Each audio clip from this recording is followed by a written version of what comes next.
dekat Selekoh ni, dia nampak macam ada seseorang dekat tepi jalan, tapi yang peliknya orang tu berjalan dengan keadaan terhuyung-hayang.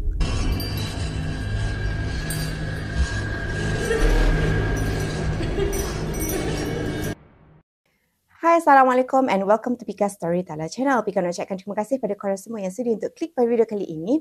Dan sebelum Pika memulakan dengan kisah kali ini, izinkan Pika untuk ucapkan terima kasih kepada salah seorang daripada YouTuber seram juga, iaitu Si Tukang Cerita, yang mana Pika telah pun dapat beg remang 12. Okey, dekat dalam beg ni memang sangat-sangat senang untuk guna sebab dia bukan setakat mempunyai saiz yang sangat Pika suka, tapi yang penting dia ada zip tau. So dekat dalam ni Pika boleh letakkan macam-macam barang, boleh letak beg makeup pun boleh, ataupun Pika selalunya gunakan untuk letak kain sembahyang. So sekiranya ada dekat sini korang berminat untuk dapatkan beg yang sangat-sangat cantik ni, okey, bolehlah korang tekan link yang Pika letakkan dekat description dekat bawah, ataupun pada yang mana-mana yang belum lagi subscribe dekat channel seram Si Tukang Cerita, okey, bolehlah korang support dia dengan cara subscribe di channel Si Tukang Cerita. So sekarang tanpa kita buang masa, jom kita mulakan dengan kisah seram yang dikongsikan oleh Pak Cik Samsul, yang mana dia merupakan seorang pemandu bas ekspres. Jadi dia ada banyak kisah-kisah seram. So tanpa kita buang masa, jom kita mulakan dengan kisah seram kali ini.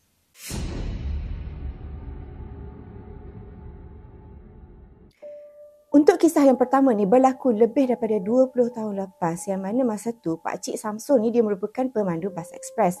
Dan masa tu dia ni dalam perjalanan daripada Kajang menuju ke Kuantan.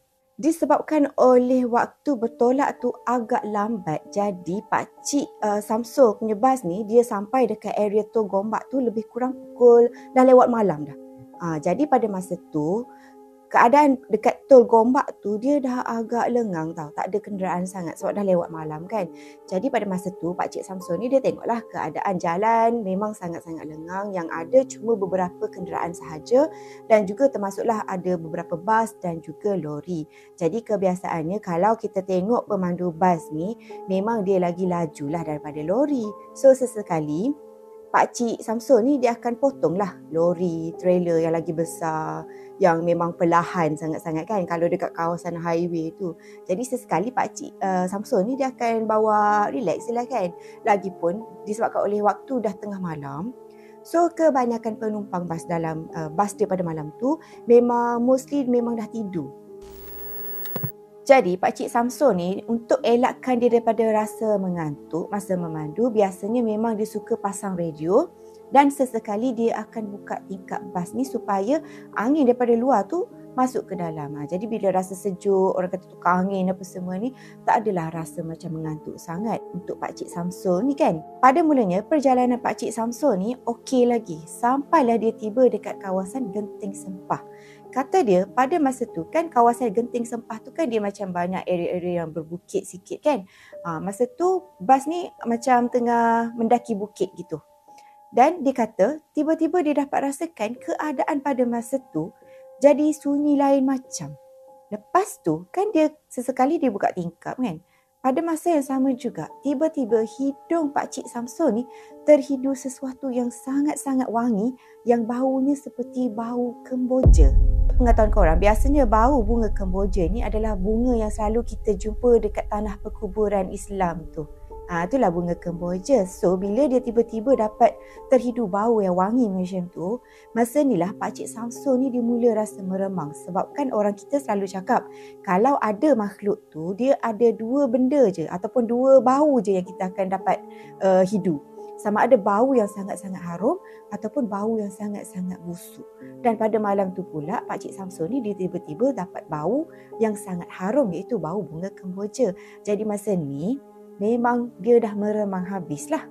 Jadi dalam keadaan dia dah mula meremang ni, Pak Cik Samsul ni terbayang pula ataupun teringat balik kisah-kisah seram yang pernah dikongsikan oleh kawan-kawan dia. Yang mana kawan-kawan dia yang juga pemandu bas ekspres ni pernah lah kongsi dekat kawasan-kawasan yang sunyi tu kadang-kadang nampak perempuan pakai baju putih lah, ada penumpang gaib lah. Lepas tu kadang-kadang pernah juga kawan Pak Cik Samsul ni diekori oleh sesuatu, terbang melayang ikut bas tu kan. Jadi pada masa tu, memang Pakcik Samsul ni dia duduk teringatlah dengan kisah-kisah seram kawan dia ni. Tapi pada masa tu, Pakcik Samsul ni dia cuba untuk tenangkan diri. Walaupun dia dah mula rasa meremang, rasa takut, tapi dia cuba untuk tenangkan diri dia. Lepas tu, cuba untuk buang fikiran negatif ataupun fikir yang bukan-bukan. Fikir macam mungkin ada hantu ke apa kan. Okey, dia cuba untuk buang perasaan takut tu tau. Tetapi pada masa inilah berlaku sesuatu dekat Pakcik Samsul ni. Sebab pada masa tu, Pakcik Samsul ni dia nampak ada satu macam berbola api yang bercahaya tu duk melayang-layang dekat tepi jalan. Lagi tak bestnya, cahaya tu tadi ikut bas sekali dan dia terbang dekat sebelah kanan bas. Sebelah kanan kan sebelah pemandu. Jadi Pakcik Samsul ni memang nampaklah yang berbola api tu tadi tengah follow bas dia berada beriringan dengan dia di sebelah kanan bas. Yang jadi lebih seramnya adalah bila berbola api tu tadi mula-mula dia berada di sebelah kanan dekat bahagian belakang tau. Tapi lama kelamaan dia semakin laju dan duduk betul-betul di sebelah pemandu, iaitu di sebelah Pakcik Samsul ni. Dia terbang sebelah Pakcik Samsul. Dan lagi menyeramkan, bentuk berbola api tu tadi tiba-tiba dia berubah bentuk tau. Daripada bentuk macam berbola api, lepas tu tiba-tiba menjadi macam penanggal. Sebab Pakcik Samsul ni boleh nampak bentuk muka benda tu. Lepas tu kan dia boleh nampak rambut yang panjang, lepas tu macam usus terburai macam tu. Masa ni Pakcik Samsul ni dia dah mula menggigil tau. Korang bayangkan dia merupakan seorang pemandu bas ekspres. Kalau dia tak kontrol ketakutan dia pada masa tu, dia mungkin boleh membahayakan penumpang-penumpang lain dekat belakang ni. Jadi apa yang perlu Pakcik Samsul ni buat adalah dia kena tenangkan diri dia. Lepas tu dia bacalah apa yang patut. Okay? Dan pada masa yang sama juga dia perlu kontrol pemanduan dia tu supaya dia tak adalah terlampau laju ataupun cuba untuk melarikan diri daripada makhluk yang ada dekat sebelah dia tu kan. Lepas tu Alhamdulillah bila sampai dekat satu selekoh ni, tiba-tiba makhluk tu tadi gaib. Sebab Pakcik Samsul ni risau juga, takut benda tu nanti kan kalau bayangkan kalau penumpang lain dekat belakang pun nampak juga. Jadi macam lagi menyeramkan lah kan. So pada malam tu Alhamdulillah Pakcik Samsul seorang je yang nampak benda tu.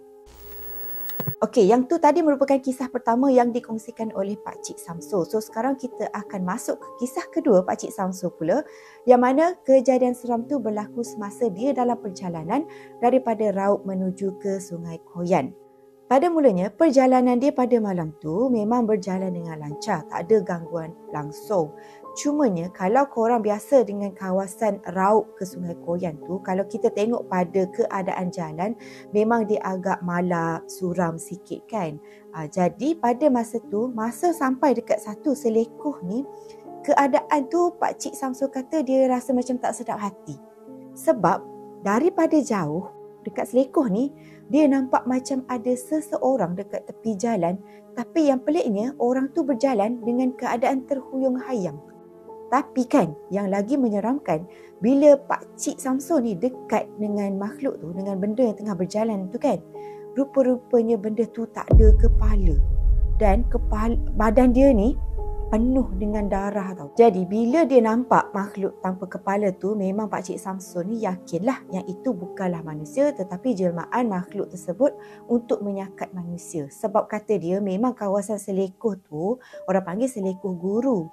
Sebab katanya pada tahun 1980-an dulu ada satu kemalangan maut yang melibatkan seorang guru, yang mana dalam kemalangan tu guru ni aksiden.